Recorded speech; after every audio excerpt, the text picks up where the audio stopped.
حضرت یوسف علیہ السلام کے بھائی ایک بار پھر قحط سالی سے تنگ آ کر آگ کے پاس غلے کے حصول کے لیے حاضر ہوتے ہیں۔ اس بار حضرت یوسف علیہ السلام ان کو حقیقت سے آشنا کرتے ہیں اور تمام اہل و عیال کو مصر لانے کا مطالبہ کرتے ہیں۔ اللہ تعالیٰ نے اس واقعے کو بیان کرتے ہوئے فرمایا، ترجمہ: جب وہ یوسف کے پاس گئے تو کہنے لگے کہ اے عزیز، ہمیں اور ہمارے اہل عیال کو بڑی مشکلات کا سامنا ہے اور ہم تھوڑا سا سرمایہ لائے ہیں۔ آپ ہمیں اس کے عوض پورا غلہ دیجیے اور خیرات کیجیے کہ اللہ خیرات کرنے والوں کو ثواب دیتا ہے۔ یوسف علیہ السلام نے کہا، تمہیں معلوم ہے کہ جب تم نادانی میں پھنسے ہوئے تھے تو تم نے یوسف اور اس کے بھائی کے ساتھ کیا کیا تھا؟ وہ بولے، کیا تم ہی یوسف ہو؟ انہوں نے کہا، ہاں میں ہی یوسف ہوں، اور بنیامین کی طرف اشارہ کر کے کہنے لگے، یہ میرا بھائی ہے۔ اللہ نے ہم پر بڑا احسان کیا ہے۔ بلا شبہ جو شخص اللہ سے ڈرتا ہے اور صبر کرتا ہے تو اللہ نیکوکاروں کا اجر ضائع نہیں کرتا۔ وہ بولے، اللہ کی قسم، اللہ نے تم کو ہم پر فضیلت بخشی ہے اور بے شک ہم خطا کار تھے۔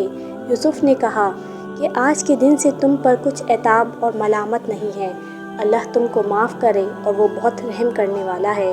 یہ میرا کرتا لے جاؤ اور اسے والد صاحب کے منہ پر ڈال دو، وہ بے نہ ہو جائیں گے، اور اپنے تمام اہل و عیال کو میرے پاس لے آؤ۔ سورہ یوسف۔ ان آیات میں اللہ تعالیٰ نے یوسف علیہ السلام کے بھائیوں کے دوبارہ ان کے پاس آ کر غلہ مانگنے کا اور بنیامین کو دوبارہ ان کے حوالے کرنے کی درخواست کا ذکر فرمایا ہے۔ جب یہ لوگ حضرت یوسف علیہ السلام کے پاس پہنچے تو کہنے لگے، اے عزیز، ہم کو اور ہمارے خاندان کو دکھ پہنچا ہے، یعنی زیر کفالت افراد زیادہ ہیں اور اس کے ساتھ ساتھ قحط سالی اور تنگ دستی کا سامنا ہے، اور ہم حقیر پونجی لائے ہیں، یعنی ایسی چیز لائے ہیں جو عام طور پر قبول نہیں کی جاتی، یعنی کھوٹے یا تھوڑے سے درہم یا سور یا بطن کے بیج وغیرہ تھے۔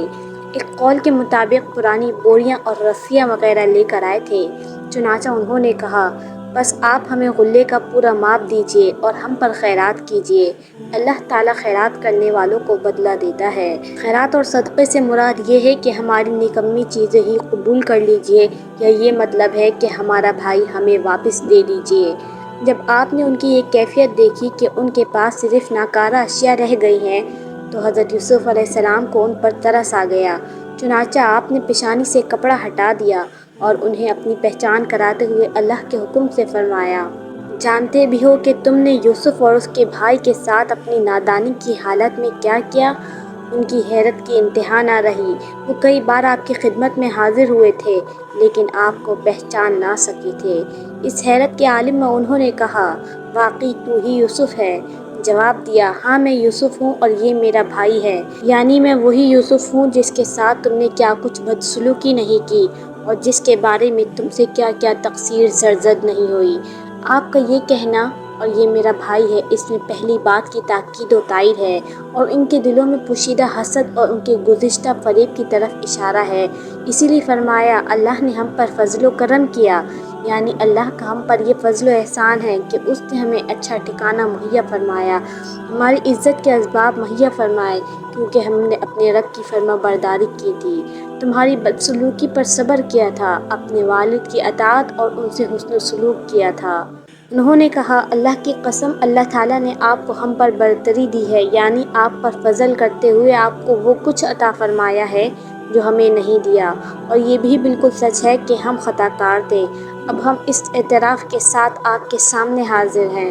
لیکن یوسف علیہ السلام ایک پاک باز دل رکھتے تھے جس میں انتقام کی کوئی خواہش موجود نہ تھی۔ آپ نے ان کے جرائم کا ایک عذر بھی خود ہی پیش کر دیا کہ یہ نادانی کے وقت کی باتیں تھیں، اس لیے آج تم پر کوئی ملامت نہیں۔ پھر انہیں دعا دیتے ہوئے فرمایا، اللہ تمہیں بخشے، وہ سب مہربانوں سے بڑا مہربان ہے۔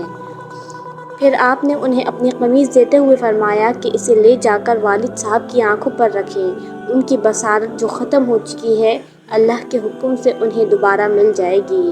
یہ خرق عادت ہے اور آپ کا ایک عظیم معجزہ ہے جو آپ کی نبوت کی دلیل ہے۔ پھر حضرت یوسف علیہ السلام نے انہیں فرمایا کہ تمام اہل و عیال سمیت مصر چلے آئیں اور سب آرام و سکون سے زندگی گزاریں۔ اس طرح اللہ تعالیٰ نے اس خاندان کے بچھڑے ہوئے افراد کو ملا دیا اور عزت و راحت سے نوازا۔ ارشاد باری تعالیٰ ہے، ترجمہ: اور جب قافلہ مصر سے روانہ ہوا تو ان کے والد کہنے لگے کہ اگر مجھ کو یہ نہ کہو کہ بوڑھا بہک گیا ہے تو مجھے تو یوسف کی خوشبو آ رہی ہے۔ وہ بولے کہ واللہ آپ اسی قدیم غلطی میں مبتلا ہیں۔ جب خوشخبری دینے والا آ پہنچا تو اس نے کرتا یعقوب کے منہ پر ڈال دیا اور وہ بے نہ ہو گئے اور بیٹوں سے کہنے لگے کیا میں نے تم سے نہیں کہا تھا کہ میں اللہ کی طرف سے وہ باتیں جانتا ہوں جو تم نہیں جانتے؟ بیٹوں نے کہا کہ ابا جان، ہمارے لیے ہمارے گناہ کی مغفرت مانگیے، بے شک ہم خطا کار تھے۔ انہوں نے کہا کہ میں اپنے پروردگار سے تمہارے لیے بخشش مانگوں گا، وہ بے شک بہت بخشنے والا نہایت مہربان ہے۔ سورہ یوسف۔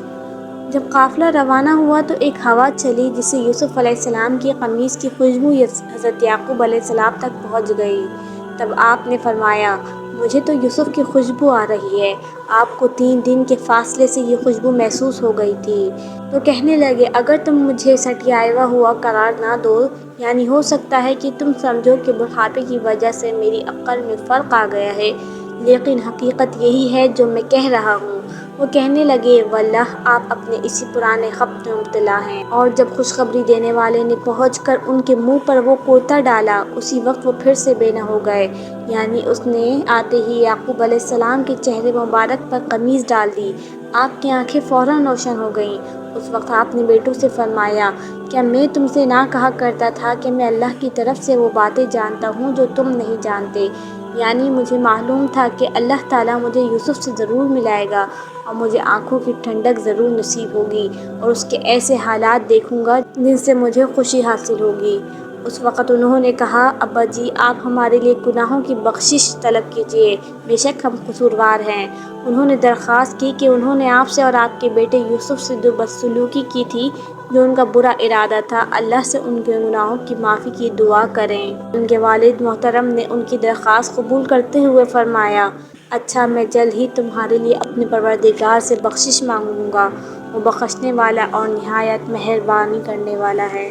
جب حضرت یعقوب علیہ السلام ماں اہل و عیال مصر پہنچے اور حضرت یوسف علیہ السلام کی ملاقات کے وقت سب نے انہیں سجدہ کیا تو یوسف علیہ السلام کی دیرینہ خواب کی تعبیر سچ ثابت ہو گئی۔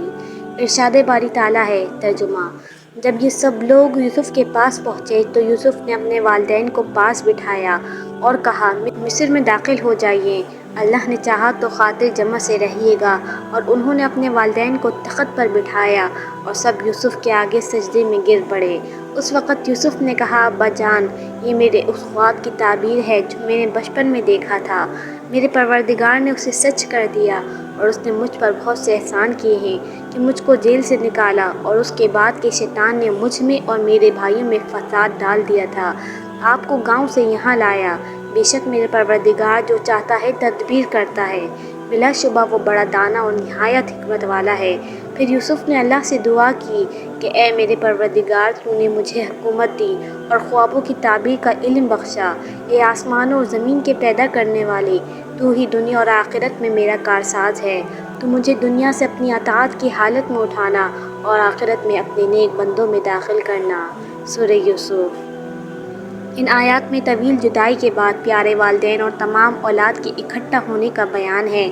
اللہ تعالیٰ فرماتا ہے جب یہ سارا گھرانہ یوسف کے پاس پہنچ گیا تو یوسف نے والدین کو اپنے ساتھ تخت پر بٹھایا اور سب آپ کے سامنے سجدے میں گر گئے، یعنی آپ کے والد، والدہ اور 11 بھائیوں نے آپ کو سجدہ کیا۔